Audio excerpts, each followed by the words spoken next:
Hello, and welcome to episode 107 of The Ethical Life, a place where each week we talk about the intersection of ethics and modern life. I'm Scott Rada, social media manager for Lee Enterprises, and I am joined as always by Rick Kyte, who is the head of the Ethics Institute at Viterbo University in La Crosse, Wisconsin. Hello, Rick. Hi, Scott. A recent study caught my eye this week that looked at the best places to live in America and what they have in common. It found that people seem to thrive when inequality is low, when land ownership is widespread, when social connection is high, and when corruption and violence are rare. Rick, the study identified the region where we both live, that's the upper Midwest, as possibly the best example of where all these attributes come together. Did that finding surprise you? No, it didn't surprise me at all, and that's based partly on having lived in so many different places. And I grew up in a fairly poor community in northern Minnesota, and of course now we live in Wisconsin. But coming back to the Midwest, I found much higher degree of people who participate in what are called voluntary associations, different kinds of organizations like churches and service organizations doing volunteer work. And so there's where you have greater social participation, you tend to have flourishing communities. The story that we will link to is an excerpt from a book that is out there. The authors are Catherine J. Eden, H. Luke Schaefer, and Timothy J. Nelson, and the book is called The Injustice of Place, Uncovering the Legacy of Poverty in America. And as part of this book, the authors created what they call the Index of Deep Disadvantage, and that reflects two traditional measures of income, two markers of health, which are birth weight and life expectancy, and the rate of social mobility for children who grow up in low-income families. Did those surprise you, or did you think those were maybe good measurements of how to determine a good place to live? Yeah, I think it's much better than just looking at, let's say, median salary or what the poverty rate is. You're looking at a number of advantages because, for one thing, you can have communities with relatively low income levels, and yet there's plenty of housing and there's good public schools, children will end up doing pretty well, right? And so I think especially looking at social mobility rates is a really great idea. And when we look at social mobility rates, what we find is communities that are high in social capital tend to rise to the top of those kinds of indexes. The study showed that the most disadvantaged places were largely rural. And we've talked about this, recently. We talked about a book that's making some news right now, Demon Copperhead, which looks at growing up in Appalachia. And I remember, though, when I brought that up, because, Appalachia has the correct, I think, stereotype that it's a lot of people who are right in the middle of this disadvantage index. But you talked about how you think that those same qualities can be found in many rural parts across this country. Yeah, I mean, if you get off the interstate and you just drive through rural areas, places that in the past, say, have been largely either mining, like in Appalachia, but also many farming communities that 50 to 100 years ago were populated by small towns. And so you drive through towns and they have grain elevators and things like this. There's very few families that are living out in the country in these areas anymore that are actually working on the farm. Most of these are really, the farms have become really large. Corporatized. And so these small towns have suffered because there's not a diversity of income anymore in those areas. And of course, there's an exception always, but I think it's quite common to hear about the children who, fewer children than there used to be, but the children who grow up in those areas just are eager to get out. And when I say get out, they're not, I'm sure some, move from a rural part of our country to the biggest population center in our country, New York City, Los Angeles. I'm sure that happens, but I think what probably happens more often is they sort of look to a regional city around them that looks to them like a pretty darn big city. And those places, I think, are gaining a lot of, are being the destination, I guess, for a lot of these kids who, frankly, maybe want a better life.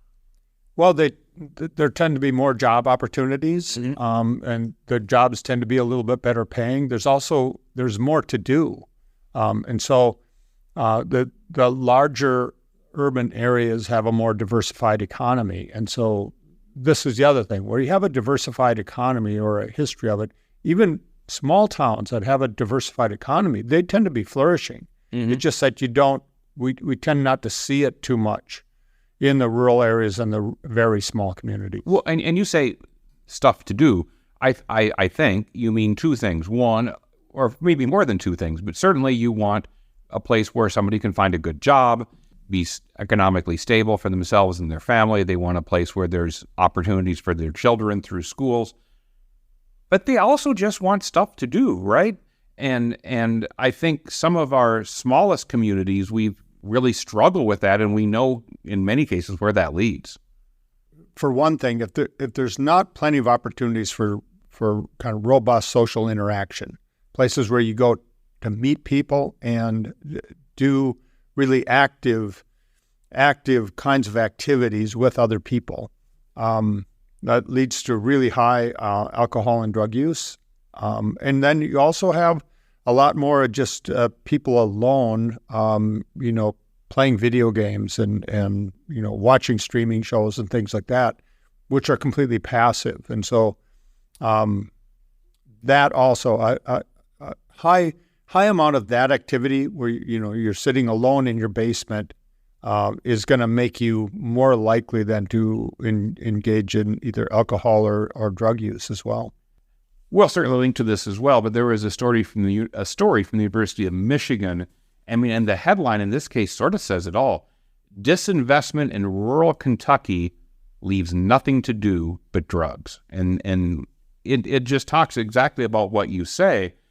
That the county, I guess, has 20,000 people. This particular county seat has only 1,400 people.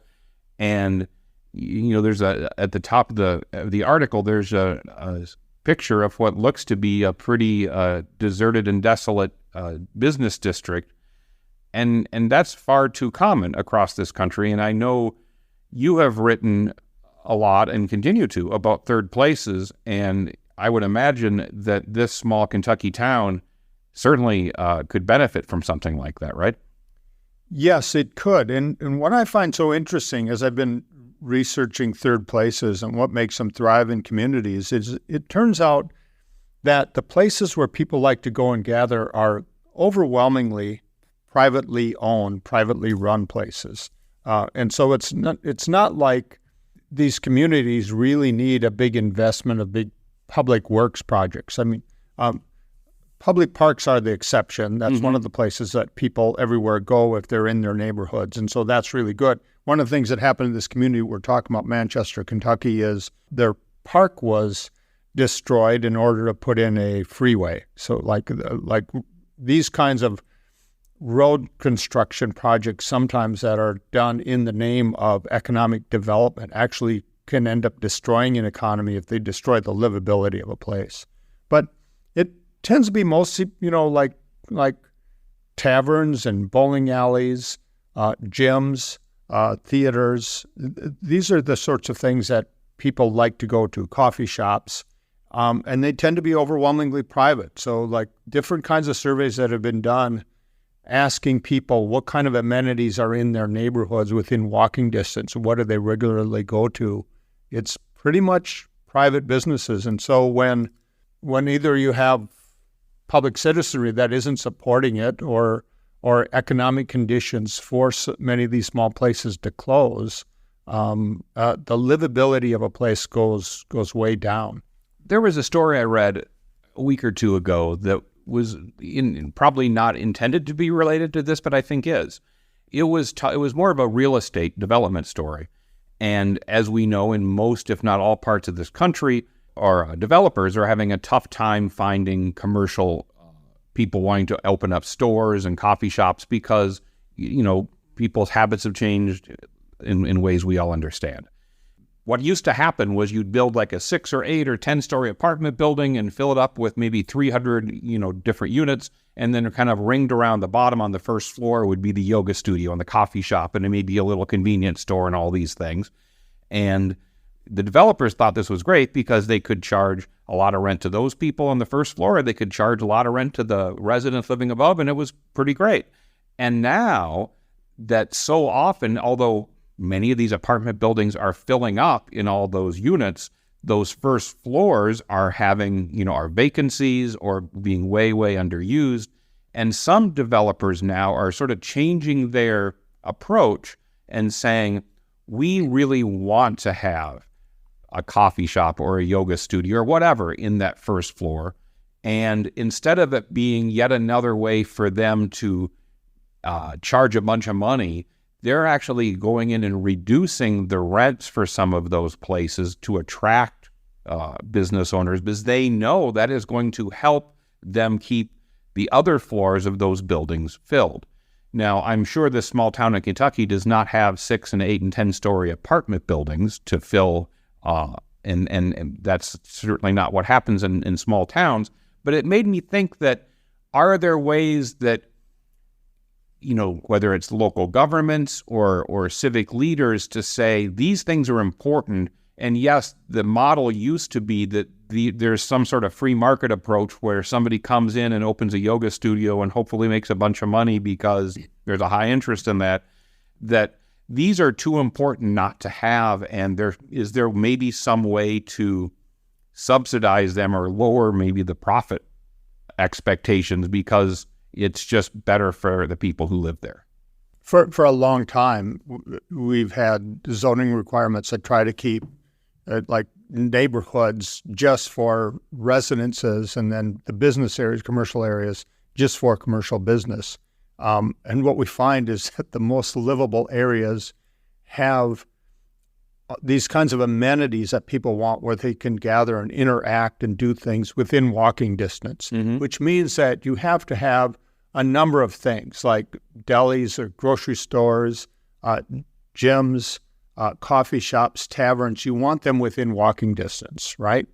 And the cities that allow that or have encouraged it tend to be doing really well.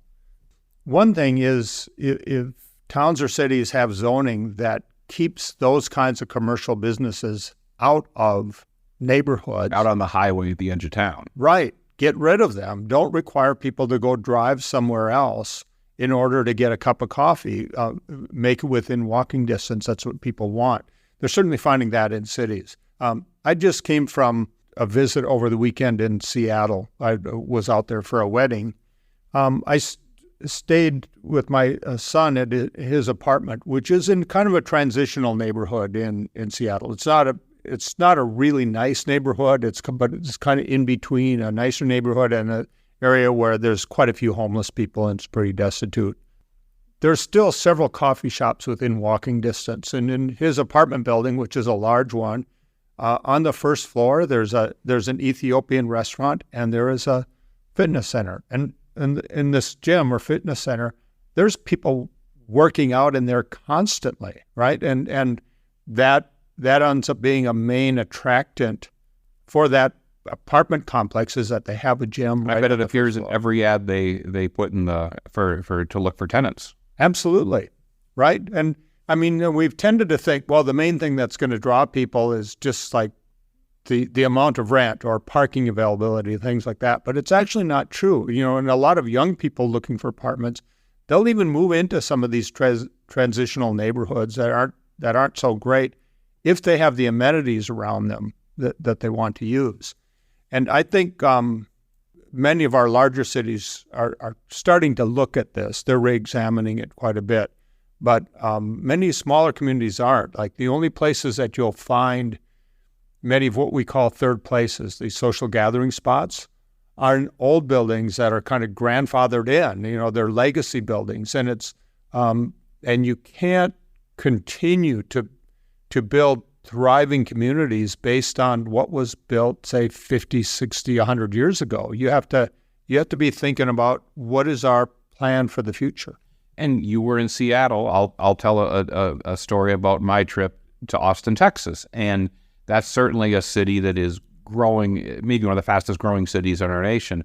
We were staying with some friends in the city, but it was out away from the downtown, and they had a very nice townhome in a development that, I don't know, probably had 4 dozen townhomes just like theirs in these sort of cul-de-sacs that wound around. And then, but what I found just interesting was, and I, of course, don't know this area very well at all, so you rely on GPS to guide you, and we're driving down not a highway, but a 4-lane city road that's sort of leading to their house, and it's lined with trees or things. Well, it's just like you're almost out in the country. But then I was in the passenger seat, so I kind of looked at the map and kind of broadened it a little bit. And just beyond that tree line were all these homes, just like theirs, just, hundreds and hundreds of them just hidden away off the road. But you get back into there, and it's, again, they're, and Austin's a popular place to live, and I think it's great that they're building dense residential areas, but it's just all housing. And if you want, and there's a grocery store, a small grocery store, but I don't think because of like where it's located and across a busy road and it's down probably a mile, I don't think they or many other people are walking there. And I didn't see any other place that you could walk to. I don't even remember seeing a park, although I probably didn't look too closely. The neighborhood they're in, this, probably 5 or 6 or 7 year old townhouse development, had no sidewalks. It was a very nice townhome. You get there and you get inside and you're like, oh gosh, this is great. And they have it as nice as you could ever want it to be. But there's like nothing there that makes you want to like go out and connect with the world that's all around you. And I would imagine if you dropped a pin at their townhome, you could probably go a mile and find hundreds, if not more people, but there's nothing to encourage them to connect. And I think that we're building, and then I think of the neighborhood that we both live in here in Wisconsin, and it was gridded out in the early 20th century, and it's just like normal streets. And yeah, some streets are more of an arterial and you have more traffic, and some are a little quieter. But like, it's just more of like a neighborhood, and we just don't seem to like build like neighborhoods anymore. And I find that weird. Yeah, it's weird. It's based on this false assumption that what we really want is just places to go into our private home and then, and pull into your garage and close the door, sleep, get up, and then drive somewhere else for work. And or stay home and work. Or stay home and work. And they're not very good places to stay home. This is one reason we find in many of these communities really high rates of loneliness and depression. So I think we're starting to pay attention to some of the stuff, but we're still not building based on what we know, because we know that what people want are opportunities for interaction. And the other thing that a study like this index of deep disadvantage shows is that when we build communities like this, where there is very little opportunity for social interaction, children who come from lower income levels are not going to be able to move up, or they're going to find it really difficult to move up to higher income. You're kind of making disadvantage a permanent feature of young people's lives. That's really bad for our nation's future. Is to say, like, we're not a land of opportunity anymore because we don't allow the kind of social interaction that allows young people to take advantage of opportunities. So, warning, Rick, we're now going to delve into the culture wars a little bit. But, as I read this, and again, not exclusively, but this index of deep disadvantage skews much more heavily to rural areas. There are, again, a few exceptions, but it really shows, and what we've talked about in the first chunk of this show is how rural areas in many, many cases are struggling with this. And then I think of Jason Aldean. And I guess it's been more than a month now. He released the song "Try That in a Small Town," and there's all sorts of racial components to that song that he says should it be there.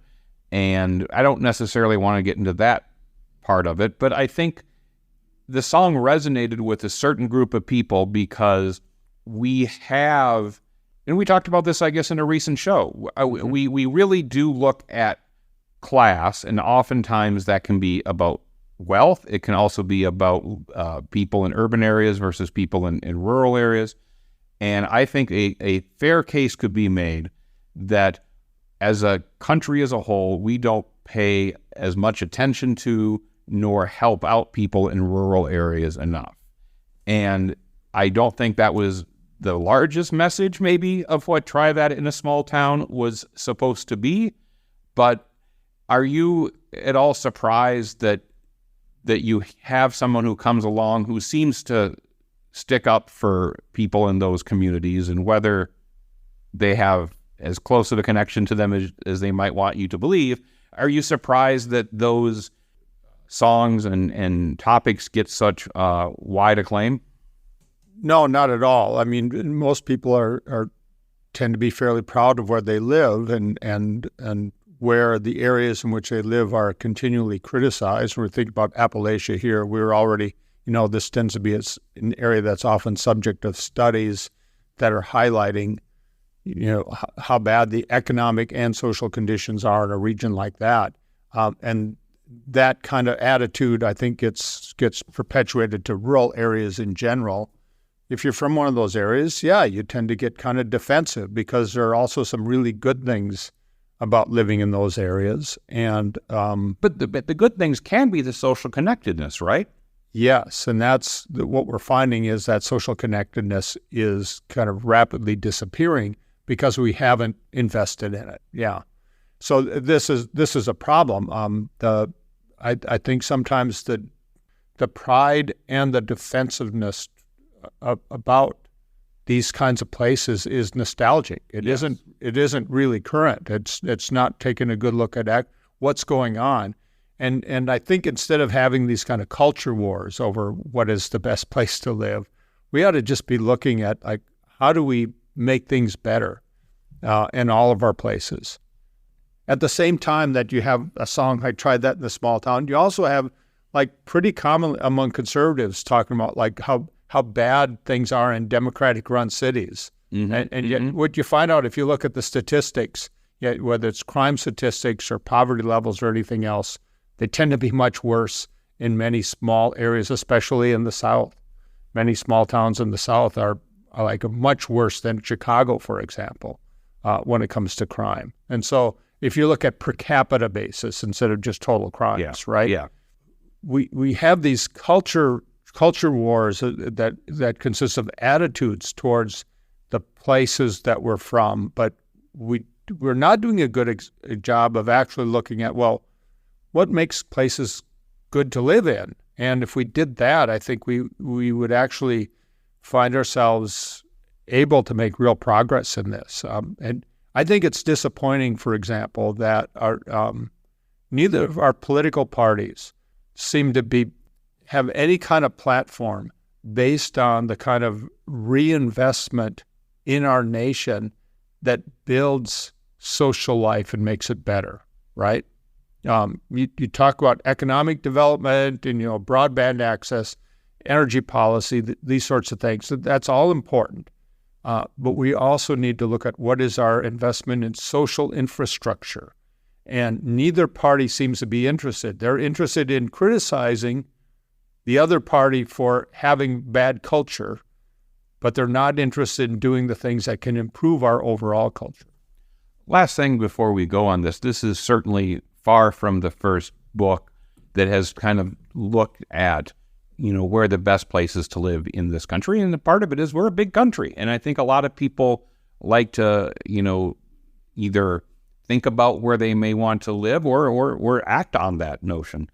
And this study took a little more narrow look, as we talked about around things like health and crime and safety and upward mobility and things like that. what it did not touch on one little bit is weather. The internet's filled sometimes with nothing but lists of the 10 best places to raise a family. And it seems like weather is often tossed in there. And I'm sure we have listeners who think, geez, I'm sure everything Rick and Scott say is correct, that the upper Midwest is a neat place and people are interconnected and we do much better than other parts of the country. But gosh, we have lousy winters that seem to go on forever. And I guess setting aside maybe some of the data from this group, but do you I think it's certainly correct that we've seen huge population shifts over the past half a century into parts of our country that are warmer, that are have less snow, and obviously climate change and sort of the long tail effects of that may affect some of those trends. But how big of a factor do you think weather and just when you're thinking of a place to live? I mean, do you take that into account?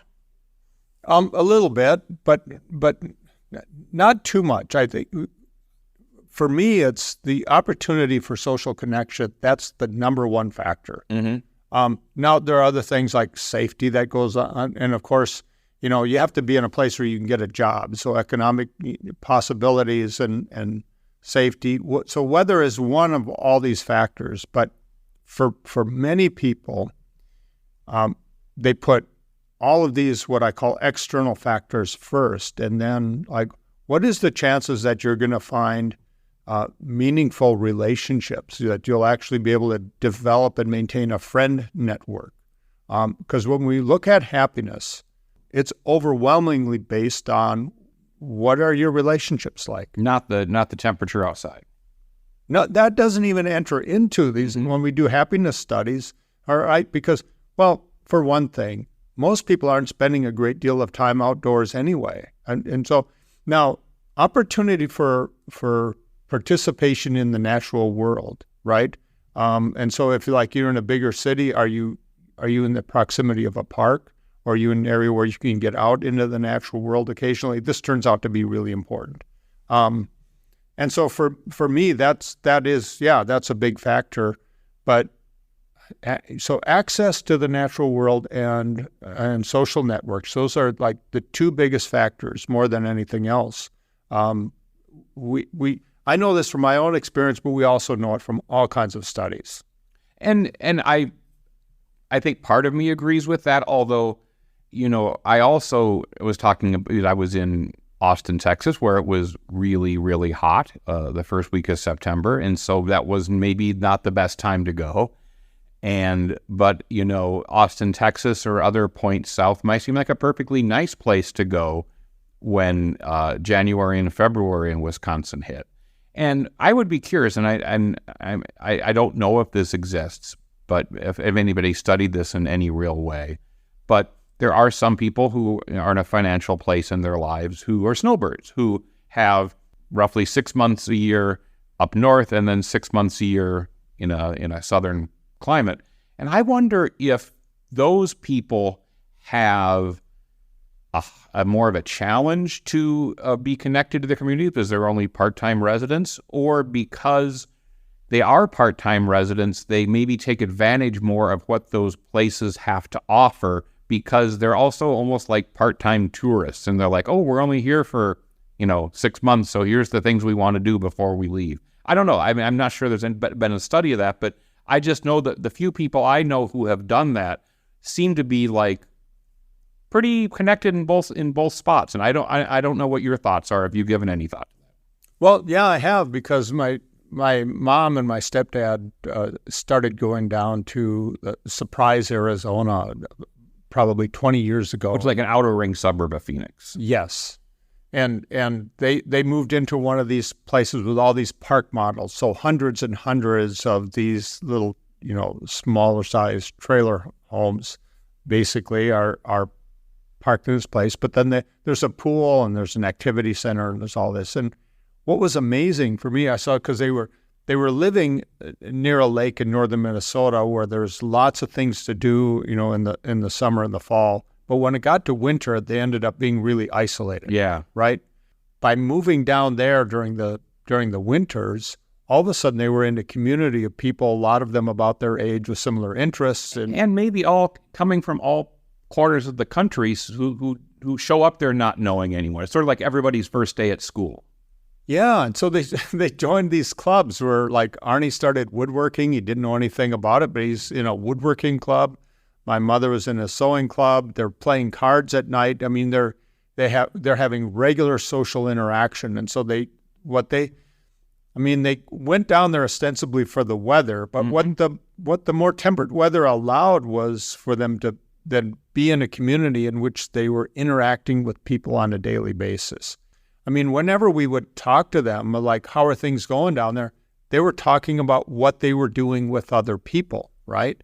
And so if they had just moved down there and moved into a house in a neighborhood in which they were kind of by themselves, where what they could do is go out and go shopping, then they might as well have just stayed home, you know. But what they were doing is moving into a community that was intentionally designed to offer these social opportunities. But I'm guessing that this community you describe is, like many of them in our southern states, 55 plus, 60 plus, what have you communities. Is that accurate?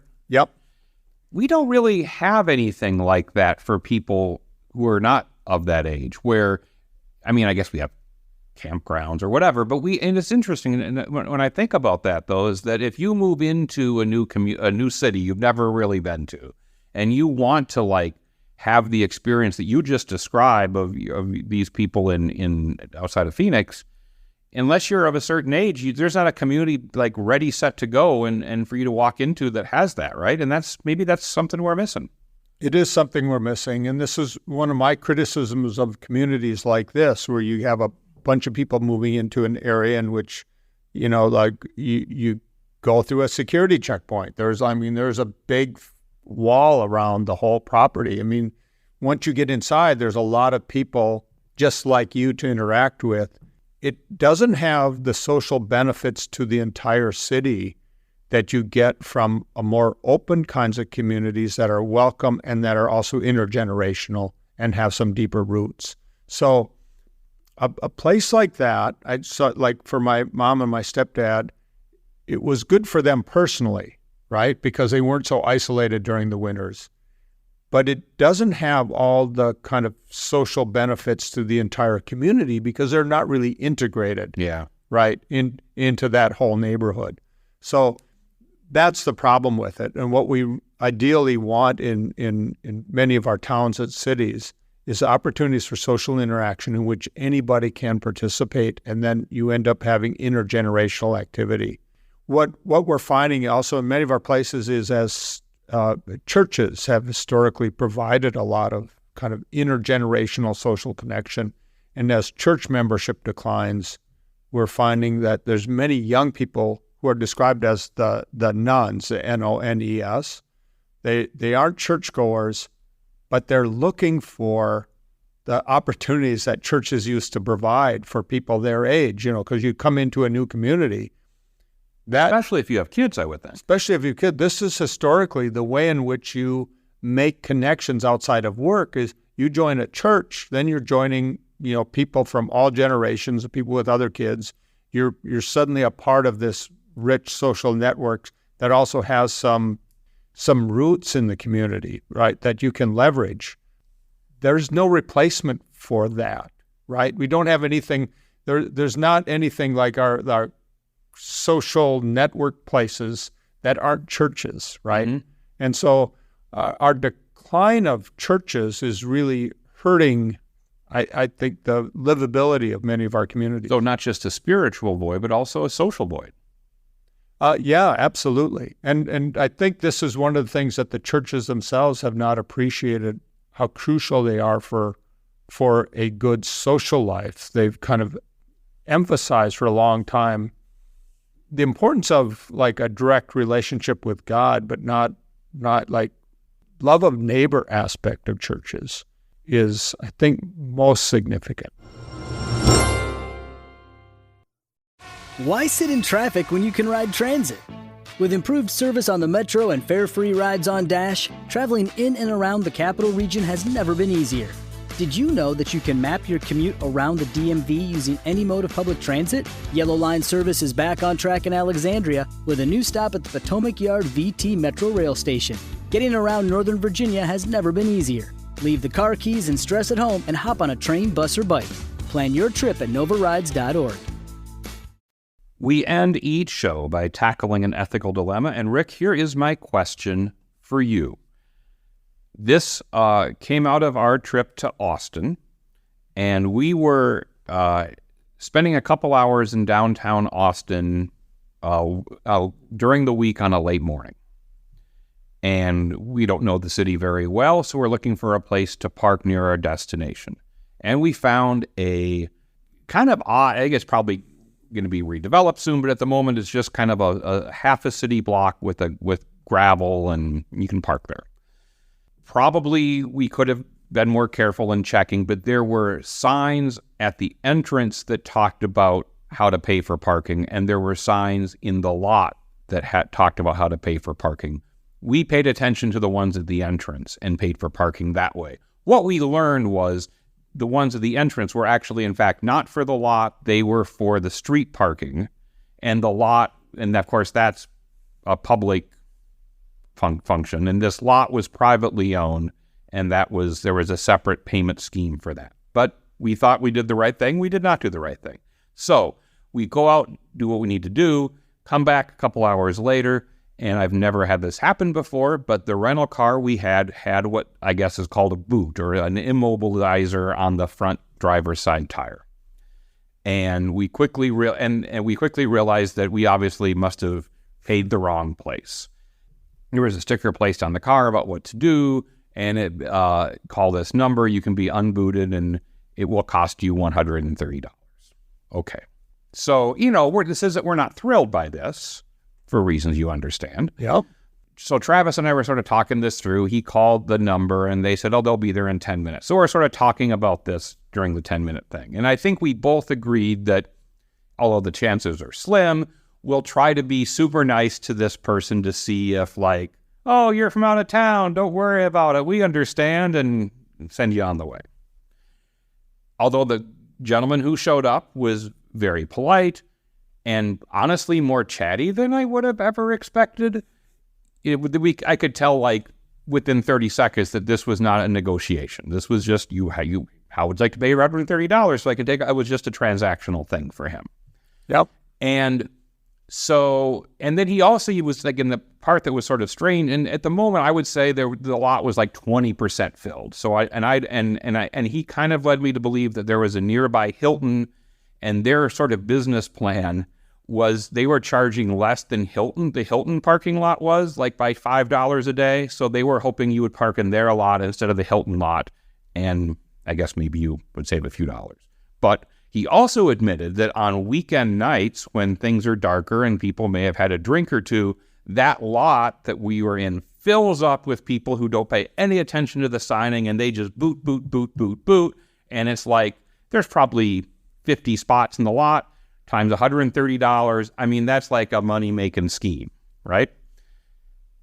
But here's sort of the ethical question is, to me, especially once I heard how, like, at night and you have these tourists in from out of town that aren't paying close attention, and this is just there to, like, lock them up until they can pay the $130. I don't think they're doing anything illegal. I don't want to even pretend I'm saying that, but, like, it seems a little predatory. Travis and I had a conversation, and I kind of respected his wishes to not, like, go there, but, like, should we be looked at? I mean, in my opinion, his job would be similar if I met somebody new and I said, hey, what do you do for a living? And the person's like, oh, I run a payday loan shop. Well, that's a legal enterprise in our state. But, like, I don't think that's, like, an especially worthy profession. And Austin, Texas is, like, a really dynamic economy with, I'm sure, lots of jobs. And this fella raised his hand and says, I want to be the guy who collects $130 from people who don't follow the instructions in the parking lot, especially when at night and especially when, people aren't paying attention. We live in a society where there are certain jobs we hear about, like, oh, you're a middle school math teacher, you're like, you're like doing the Lord's work, right? I mean, that's just like an underpaid, important job that I'm sure is difficult and I'm sure has all sorts of challenges. You hear certain jobs like that and you think, gosh, good for you for raising your hand and wanting to do that. Is it okay to look at people who, in my view, run predatory parking lots or run payday loan shops or whatever other sort of predatory businesses out there, maybe even like, some venture capitalist companies. I don't know. That could be also in that category. We're making a whole lot more money than the guy at the parking lot. Is it okay to like judge people on the jobs they have chosen to accept? Because I really wanted to, and I really wanted to say to him, gosh, why would he seemed like a nice, friendly guy. Like, why would you choose to like do this job that seems to like, just like take advantage of people's carelessness? What are your thoughts on that? Well, I'm just always hesitant to judge people overall based on limited knowledge about them, right? Because you don't know what other things a person does, how they got into this business or anything like that.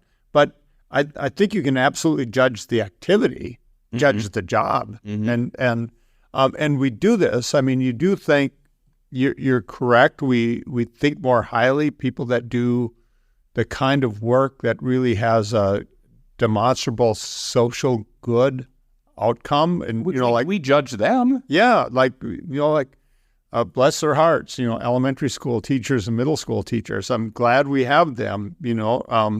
And I admire people for doing that kind of work. And so I think you're exactly right. You can also have negative judgments of people that do work that seems to be dishonest or predatory. And and it's something like this. I'm not sure. I'd like to know a little bit more about the business. I mean, I think they're probably taking advantage of a lot of tourists, and he told me so much, really. Right? Yeah, and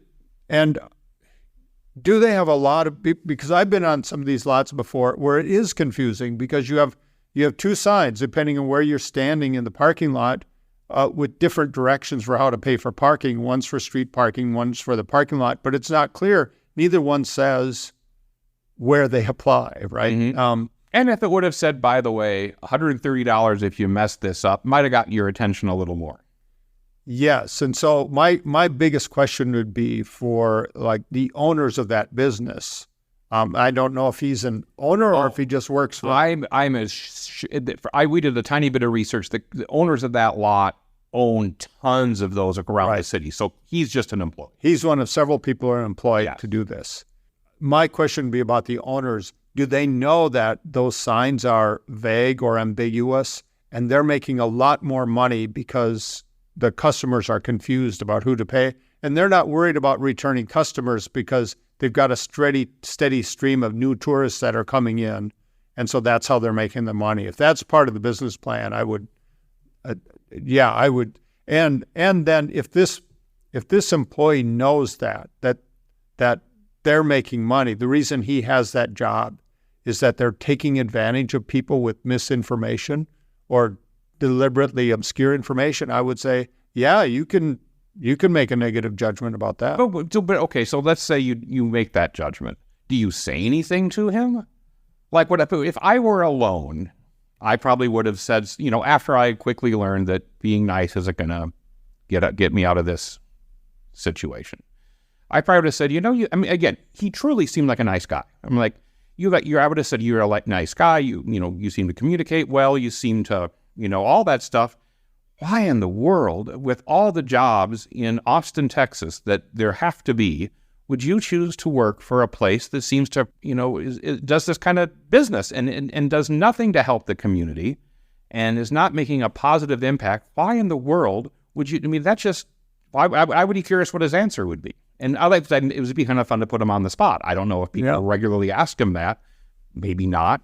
And I'm not expecting him to tell me his hourly rate, but it's probably more than some entry-level jobs.